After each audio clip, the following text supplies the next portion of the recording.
Welcome to Hockey Nights in Vegas, Season 2, Episode 4. My name is Eddie Ribkin. I'm joined, as always, by Joe Payne of the Las Vegas Advisor. And guess what, Joe? The sky is not falling in Las Vegas. The 1-4 start has turned into 8-2 run, 9-6 overall, in a playoff spot. Nobody's calling for Mr. Foley to sell the team anymore. There seems to be a little bit of calm going on.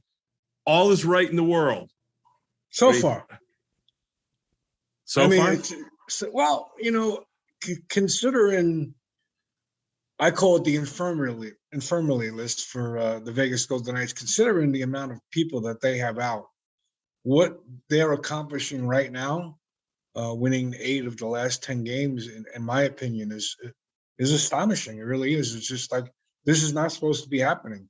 And it's not just, third and fourth line players that are injured. We're talking about key players. Now, we did get Stone back, but we lost Martinez in the last game. So, and Carlson's out, Pacioretty's still out, Whitecloud is still out. So there are key elements to this team that are missing, and they're no longer just getting their nose above the water. Like you said, they're in they've qualified right now for one of the wild card spots, and they're only 1 point behind Calgary for second place in the Pacific Division. So, and they haven't played Calgary yet. No, they have not. And it's just it's nice. We've been to the games. Last night it was a nice crowd, I thought. Yep. Certainly 1,000% bolstered when Mark Stone stepped on the ice for pregame warmups. Yep. And then when they announced him in the starting lineup, there was that old VGK electricity that we've talked about quite a bit in the building. Yes, and I wrote this. He not only inspired the crowd, I believe he inspired the team. I think the team itself was happy to have him back, even though he himself admitted he had a horrendous start to the game. That was funny, seeing him be kind of, honest. Well, he was very honest, but he was almost sheepish in the fact that his first 2 shifts were he had a turnover that led to a goal, and then he took a penalty that led to a goal, and lo and behold, the Golden Knights were down 2-0, 10 minutes in the game, and they only had 4 shots against them. Right. But he also said, "Hey, I haven't even had a practice yet." Right. And you know what I like about Stone, besides the fact that he's one of the best two-way players in the game, and probably should have got the Selke Award last year, but he didn't. What I like about him and Marchessault is they're both very honest with us, answering questions. We always get the stock pre-scripted answers from most players. But with Marchessault and Stone, they pretty much tell you what's on their mind, and I like that. And Stone, to me, last night Stone felt human. Like he admitted, like, "Whoa, I did not have a good start to the game," and he got his legs under him. That pass he made to Dadonov on the late goal the second goal by Dadonov was really a super goal. He waited for the defenseman, who was on his belly pretty much sliding. He waited for the defenseman to kind of clear the lane, and then he sent the perfect pass to Dadonov, who made a perfect shot, and he had Demko pretty much dead to right there when he fired it over his prone body, so to speak. Yes, I agree with you 100%. Marchessault and Stone are always to the point. But it just seems to me, and you've been to significantly more of these post games than I have, even Pete DeBoer, the last 3 games, there's just something, to say human is probably the wrong word and silly. There's just something, he's just a little bit transparent. He's being a lot more transparent. I mean, he gave us an injury report, a truthful injury report. He made fun of one of his prior coaching gigs in New That was Jersey. great. That was great. You know, and there's just, it's the weirdest thing that in the last week or so, they have sort of come off that mountain where we weren't going to get anything from them, and we were going to be happy with whatever horse pucky they spoon fed us. But now, right. I mean, even Braden McNabb, who's a really soft spoken guy for a guy who likes to staple people to the boards. You know, everybody's. Is it just winning? Why? What are we getting here?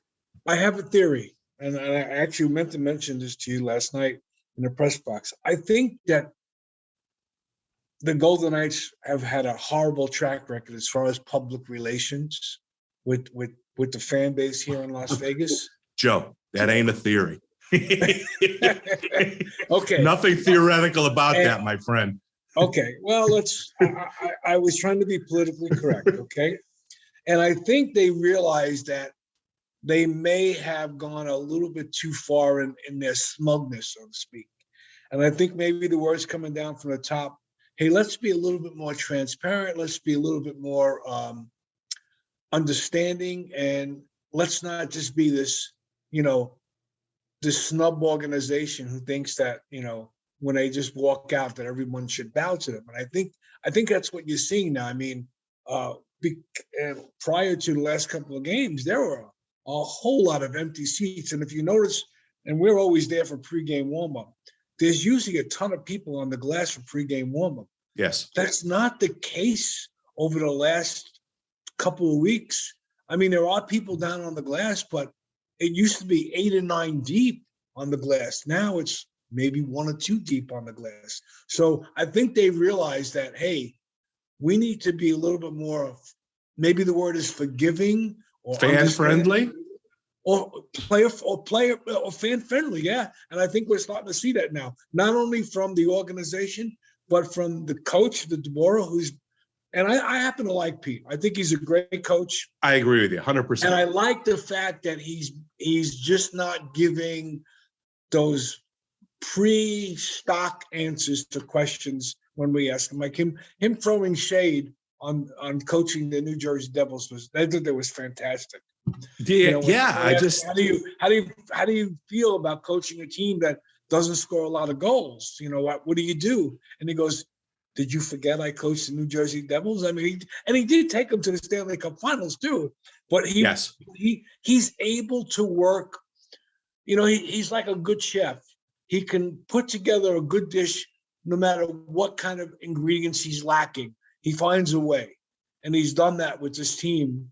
And I mentioned that when I asked him about how the defense on his team has really stepped up, and he has a lot to do with that. When he first came here, when he replaced Gallant, one of his goals was to get the defense more involved in joining the rush, and they have done that. I mean, even McNabb scored last night. And when was the last time he scored? Obviously, got 3 goals this year, but with a trick shot. Ask Mark Stone. And I watched the replay again, because when Stone said the trick shot, I didn't see anything that was tricky about it. It was a good snapshot from the faceoff circle. I think the trick was that it fooled Demko. I think that was a little bit of an inside little twist. I agree with you 100% on Pete DeBoer. He seems like he's stopped lawyering us. Yes. As much. You know, he for those who don't know, he's a lawyer. He's a lawyer. And there are actually a number of coaches in the NHL who are lawyers. But he was very good at lawyering us and keeping the narrative very much where he wanted it. But just recently, he came in without a tie, right? Yes, very relaxed last night. Right. We've had a joke in 3 post games in a row. He let our good friend Alan Snell have the business for wearing a Jets mask. I mean, Pete's not really, he's still on point, right? Yes. He's never going to be off point, but he's just not lawyering us as much as he's lawyered us in the past. But Absolutely. I have a question for you. Go ahead, shoot. Okay. You said the word came down that maybe they need to be more fan friendly. Who did that come down from? Because I don't think it's George McPhee or Kelly McCrimmon, because frankly, I don't think they give a shit. Sorry, I'm not supposed to swear, but I think you're going to agree that those two guys, it didn't come from them. You think it was care. Mr. Foley? It was absolutely, and I believe that, yes, I think Foley's a smart businessman. He did not get to where he is now by not being observant and knowing his surroundings. And I think he sees what's going on. You know, when you get to, you know, and you can't take anything away from a primitive McPhee. They're two brilliant hockey minds. They know their stuff. Now, their relationship or their interaction with the media sometimes leaves a lot to be desired. You agree with that, correct? Frosty. But you know what? Yeah, but that's their job. Their job is to give out as very little information as possible. Foley, I believe, is seeing that they've come to a reckoning, so to speak, where all of a sudden now there's some disgruntled fans. And Foley realizes that the fans are what puts money in his pocket. Especially in hockey. Yeah, he's got an $81 million payroll that he's got to pay. And if fans aren't coming into the building, granted the seats are sold already, so there's still a lot of empty seats, but they're not buying merchandise. They're not buying food and beverages inside T-Mobile. That's a big generation of a revenue generator. And I think Foley, as a very smart businessman, sees that maybe there's got to be a couple of adjustments that need to be made throughout the whole organization, top to bottom. And I think we're starting to see that, in my opinion. So you think I don't think that he reads social media, but you think that he has people who are telling him, hey, we might have gone a little bit too far, and maybe we need to just get off the gas pedal a little bit and be a little bit more human and a little bit more fan friendly? I don't think Foley is sitting there on Facebook. Yeah, on Facebook. I don't think he's sitting there reading my articles or Jesse Grange's articles or listening to this podcast, but he has people that do that. Pulse takers. I'm not going to mention names, but I heard something last night as we were leaving the press conference room where one of the Vegas Golden Knights representatives said to a reporter, I saw you use that quote. So, I mean, right then and there. Really? Oh, yeah. I'm not going to mention who said that, but he said, by the way, I saw you use that quote. So we know that they are reading the stuff. And I'm sure and we know that Foley sits in on all meetings. So he's there. So he's probably he's probably getting this information that, hey, this is being said, that's being said. This is the kind of reaction that's going on among the fan base. So Foley is very keen to what's going on. And I think he might have said, hey, guys, maybe we need to look a little bit different about how we're doing things around here. That's my opinion. You know, for the first time, they have to operate like a full-blown NHL club. They have a little bit of crisis isn't the right word, but they have a little bit of conflict. There are open seats. When would you have ever thought, and I just got this email yesterday, I don't know if you got it. Did you get the hot dog and Coke email? I saw that. That's like something to do. You would have never seen that 2 years ago. No, that's what I mean. This is 5 years in. There seems to be a little bit of a landing strip where they're realizing that the magic does now have to be replaced with good old fashioned promotion and hard work. All of a sudden, the marketing team has got to do work where, like I said, in the first 4 years, the first 3.5 years, they pretty much didn't have to do anything. Open the doors. It was on auto drive. And besides the buy a ticket, we'll give you a hot dog and a Coke. They also have this thing where, I don't know if you saw this email for season ticket holders, if you have perfect attendance, you're going to be entitled to some special. In other words, not only we already have your money for the seats, but we don't like the aesthetics of seeing empty seats in the arena. So we're going to reward you if you show up to the game, which I thought was kind of interesting. I didn't see that. They already have the money. The seats are sold, but they sent the thing out. If you have perfect attendance, you'll be entitled to, I don't know, some sort of team merchandise and access to special benefits if you have showed up at every game. So there is, I don't want to say there's clouds in the air, but the wind is blowing just a little bit, so to speak. Well, they're not going to be Charlie Finley and the Oakland A's bringing in a midget to hit lead off or pull all those stunts that the Chicago White Sox pulled off with, the death to disco days and everything like that. But I mean, even, and correct me if I'm wrong, because this is something I don't pay any attention to, is the ticket market. But one of the major secondary ticketing outlets waived all the fees for November and December. Yes. And that was a huge complaint with the Golden Knights, is you'd spend $100 in a ticket and it'd be like $146.50 by the time they got their hand out of your pocket.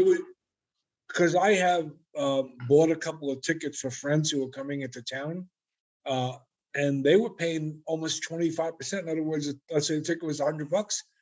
After you bought it, it would turn out to be 125. So they were getting a 25% vig, so to speak. I mean, there are loan sharks back in Brooklyn that don't collect that much money. That's a good number, 25%, if you can get it. Yeah, exactly. It's usually 2 points a week. Yeah, 25 still. That's a pretty heavy arm right there.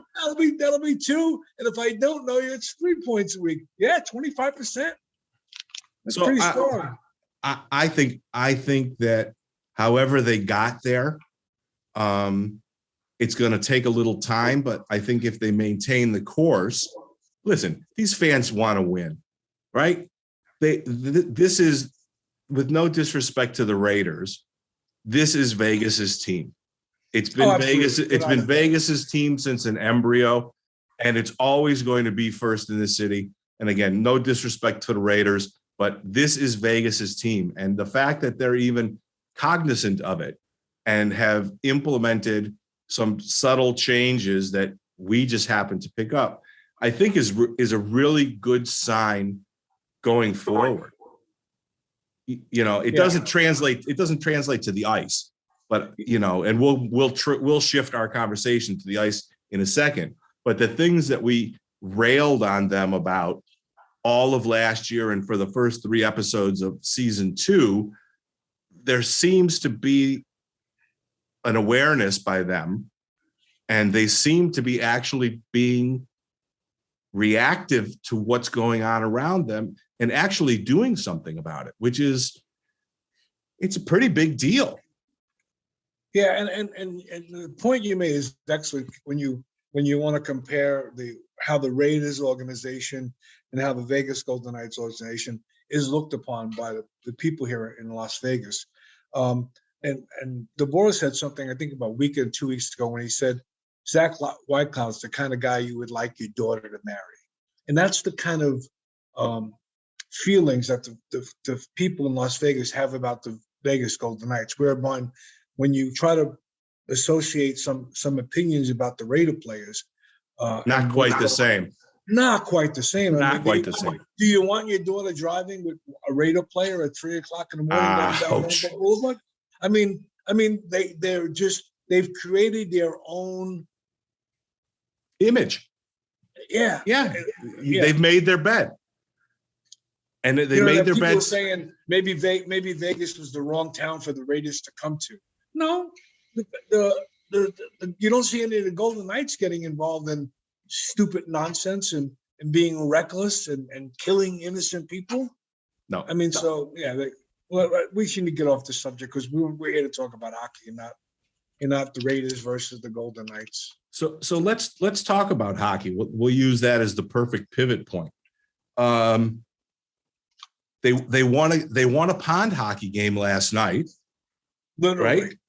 Literally a pond hockey game. They won a very hotly contested, not a free inch of space on the ice game against Minnesota, 3-2. Right? I'm looking at the scores: 7-4, 3-2, 4-2 over the Kraken. The Senators don't really count. But all of a sudden, those things that they were talking about, we're going to have to win games in a lot of different ways. And they have. All of a sudden, they're winning games in a lot of different ways. I mean, I completely expected them to be disappointed in giving up 4 goals. And, Pete just said, hey, Sometimes these games happen and you flush the tape. And there wasn't anything else to say about it. But what I want to go ahead. I was going to say, and I think they might have got the ghost of Demko off their back by getting 7 behind him last night, because you know that he just gave them fits in the Edmonton bubble, where it took everything they had to get by Vancouver in 7 games in the 2020 playoffs. So that was a stigma. I even think DeBoer said he gets cold sweats when he thinks about facing Demko, because he's just been a Vegas Golden Knight killer. But that changed last night. Well, I think a lot of things changed last night, and we talked about it a little bit in the beginning, just the Mark Stone effect. But the actual difference in the club last night was very, very noticeable. The power play had a calmness about him with him on the half wall. You started to see more of the Dadonov that they gave $5 million to. If you're not somebody who's familiar with his career, he played on one of the best lines in the NHL when he was in Florida, and that's when he scored 20 goals. He's a guy who can finish. He's got a big shot. He's got great vision on the ice. The pass that he set up to Young Lecision for the first goal last night, that spinorama, blind spinorama pass was it was a piece of art. So just the fact that second line, and it won't stay that way. So just get that out of your head. It's not going to stay that way when they get healthy. But a functional second line with Mark Stone and now Dadonov and Chandler Stephenson in the middle, it was the complexion of the game, the feel of the game was just completely different. It felt to me like they just had a lot more control over the game. Yes, Vancouver is a great skating team, and with the puck, they're very dangerous. But without the puck, they're awful. They're awful, yeah. Right? There's no defensive structure. They chase, they get caught. Everybody last night said they couldn't believe how many odd man rushes there were in the game last night. It was for both teams. It was a pond hockey game. Yeah. But I do have a question for you, Eddie. When you brought up Dadonov, when Pacioretty comes back, where does Dadonov go? 3L. He's going to go drop down to the third line. Yeah, it's good. It'll be Watt, Dadonov, and Chandler Stephenson. Oh, Chandler Stephenson is going to come off the first line with the Stone line. Are you talking about when Eichel's back or not Eichel? No, I'm talking about when Pacioretty comes back. Oh, when Pacioretty comes back, it becomes Stephenson, Pacioretty, Stone. When Eichel comes back, Chandler Stephenson goes down to 3C between Dadonov and probably Nick Waugh. Now, that's going to be a great line. That third line is going to be a great line. Nick Waugh is I don't want to say the breakout player, but he's the player who has taken the most advantage of the injury situation with the Golden Knights. He's played up and down the lineup, and he's showing offensive touch that we weren't sure that he had. He's much heavier on the puck now. He is absolutely, of all the injuries and all the things that we've seen, the play from the 3 kids and all the other things that have been affected, Nick Waugh, to me, is the biggest takeaway, the biggest standout for a player who has literally grabbed that opportunity and really has a stranglehold on it and showing that he can play top 6 minutes. Yeah, and actually there was an article that was just written, came out, I think that 2 or 3 days ago, listing all the power rankings of team, and then they listed the most underrated player on every team. And Nick Waugh was the underrated player for the Vegas Golden Knights, where, he's just playing way above what was expected of him, But do you think he's playing above what Pete expects from him or believes that he has in him? I don't think so. I think Pete knows exactly what he has in Nick Waugh. Pete. I'm talking about I'm not sure who wrote the article, but he wrote about all 32 teams and power rankings, and then he took one player from each team who in his mind was performing way above what was expected of him. I think DeBoer knows what he has in Nick Wall. I think he knows that. And I think there's going to be a dynamite third line when Eichel comes back. They're going to be very, very deep. Now, their fourth line has a totally different look than their fourth line last year. Ever. Ever. Yeah. They don't hit anybody anymore. Well, yeah, I was going to say the fourth line for the first 4 seasons was the meat grinder line, where they just buried people. They don't have that. That look is not there anymore. Now they're the pasta making line.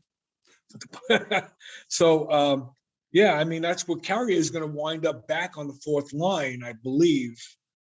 So maybe there's maybe the element of, because if you notice, the amount of hits that the Vegas Golden Knights have been dishing out lately has been very minuscule compared to, they're getting hits for a whole game that the fourth line used to get by themselves. Yeah, in 2 periods. Yeah, exactly. In 2 periods. Yeah. So listen, but Pete said it. Pete said, "Listen, we knowingly made a change when he commented specifically on Braden Point of Tampa, who was a third or a fourth line guy, and Tampa's third and fourth line scored 5 of the last 6 or 4 of the last 5 in the finals, in the finals. So you know what? They made a conscientious switch, and obviously trading Revo is the bellwether fact behind that whole thing. But their goal is now anybody they put on the ice, they're expecting to be able to put up points.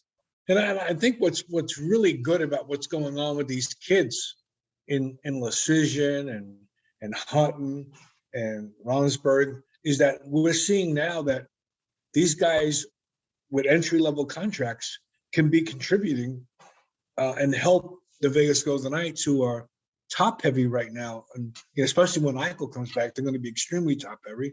They're going to be the Toronto Maple Leafs West, and they're going to be another team similar to like Edmonton Oilers. But the difference is Edmonton's got that one line, and then there's a complete drop-off. The Vegas Golden Knights, if Eichel returns completely healthy, they're going to have, like you said, they're going to have 3 solid lines. Well, they're going to be a force to be reckoned with. Edmonton has a little more than that because McDavid isn't playing with Draisaitl. Well, yeah, but when I understand your point. Your point is absolutely well taken. They the kids, this is invaluable to them. They're getting a taste of NHL per diem, NHL travel, 5-star hotels guaranteed by the CBA. Those kids are getting just a little taste, right? And that's a very addictive thing. And I think they should bring up more kids if they have the opportunity and give them 2 or 3 games. I mean, listen, they're going to have to get as many miles out of their kids until Jack Eichel gets healthy. I wanted to say Jack Dugan because Jack Dugan's the guy that I want to see come up and have a cup of coffee. But our friend Jesse Granger wrote about how they can get cap compliant, and it seems pretty easy, but it's a lot of, it's sending the kids back to Henderson. It's waiving Amadio and who'd they get from the Rangers? Howden, right. Waiving Howden, waiving Amadio, sending the kids back, trading McNabb and trading Riley Smith gets them under the cap. That's the package. The 4 when you talk about trading McNabb, after his last 3 games, he's just setting a pace that if you're an opposing team, you do not want to come down the right wing boards. You want to go. Most players try to avoid the center ice, cutting across the center, because that's where you get delivered the big open ice hits. But at T-Mobile, going down the right wing and looking at the big number 3 could be hazardous to your health. I think I spoke to Chris Chapman last night in the press box. Actually, we tweeted to each other. I said the Vegas Golden Knights should put up when you're driving on the highway and you see their deer crossing sign, they should put up a sign, the McNabb crossing sign, enter at your own risk, because 3 games in a row, he's pulverized people almost in the same exact spot every time. It's just, I told Chapman that they should put a bullseye on that board Rent it right? out. And rent it out. And every time he sticks somebody the bullseye, they give my money to the God. charity or something like that. I mean, he sent that rookie flying last night. Yeah, a WWE size spin that Right. kid went on. And the one that he did it to against Minnesota, he got his bell rung so hard he went out and had a hat trick in the next game. He knocked some sense into him. He knocked some goal scoring into him. Oh my God. But let's not ramble too far on. We're 3 games into a 6-game homestand. Game 4 is Tuesday night, puck drop, 7:00 against the Carolina Hurricanes, another of the teams 8-2 in their last 10 games, and one of the 2 or 3 favorites in the Eastern Conference for the Stanley Cup. So this is a bit of a bellwether game, I think. I know you're going to say yes to this. This is probably the toughest game of the 6 they're going to play in the 6-game homestand. You agree? Well, I don't think that I do, because Really? I think that They played the other 2 teams in Detroit and Columbus. no, you said of the 6-game homestand. Yes, of the 6 games they played, well, you think Minnesota was a bigger challenge than Minnesota's played them more often and better. Carolina is more of a finesse team. They're not a muck and grind. They're not a big physical team, with Sebastian Aho and those guys. They're a team that's not going to get into a brutal playoff style physical thing. So I think Minnesota stylistically is always a difficult game for the Golden Knights. And you can just look at the stats since they've been in existence. We don't have as big of a sample size against Carolina. Yeah, because you only play Carolina twice a year. And actually, last year we didn't even play them. So. Right. But I think they're also without Dougie Hamilton too now. I don't think it's going to be per se a harder game, but I think that it's going to be a different stylistically, it's going to be a different game. And I still think that Minnesota, of all the teams that the Golden Knights have played, presents a different set of challenges that the Golden Knights are getting better at solving, because they started out, 5-2 or something like that, and they got them in the playoffs. But I think that the Carolina game will be a much higher tempo, a much more skill-driven game than the game. We're not gonna see another pond hockey game. We're gonna see some up and down, for sure. But I'm gonna say I'm gonna safely go to the window, and I'm gonna take under 11. Under 11. Yeah, I'm taking under. I'm gonna take under 11. Yeah, me too. Actually. So that's that it. That game probably should actually, the over under that game is probably going to be 5.5. So yeah, what are you doing? Giving away sand on the beach at your under 11 prediction? Yeah, well, listen, they put up 11 last game. Season 2, episode 4. We're going to call it "Oh Captain, My Captain," since Mark Stone is back in the lineup. There's going to be a new button at the bottom. We started a Twitter page. We might actually live tweet from the games and have some more interaction. Give us a follow on Twitter. Joe knows a lot more about that than I do, but I guess that's what you're supposed to do. And the Twitter account is Hockey Nights in Vegas. Is that correct? It is. You can't miss our beautiful logo. It's right there. Right there. So right there, and the button is right there. Yeah, give us a follow. We'll retweet stuff and we'll follow you back. And these 2 old dogs are going to try another social media medium to try to engage with all of you people. Thanks as always for listening to us. Like, subscribe, hit those buttons that pop up periodically during this. And we will be back with you probably at the conclusion of the homestand before the Golden Knights hit the road. We'll give you 3 more games worth of analysis. We'll see if everybody's still cheery in the post-game interviews and who's got jokes that we can share, because they've got jokes lately. Anything else to add, Joe? Go Knights, go. That's it. Go Knights, go. We're out of here. Thanks, everybody. Thank you.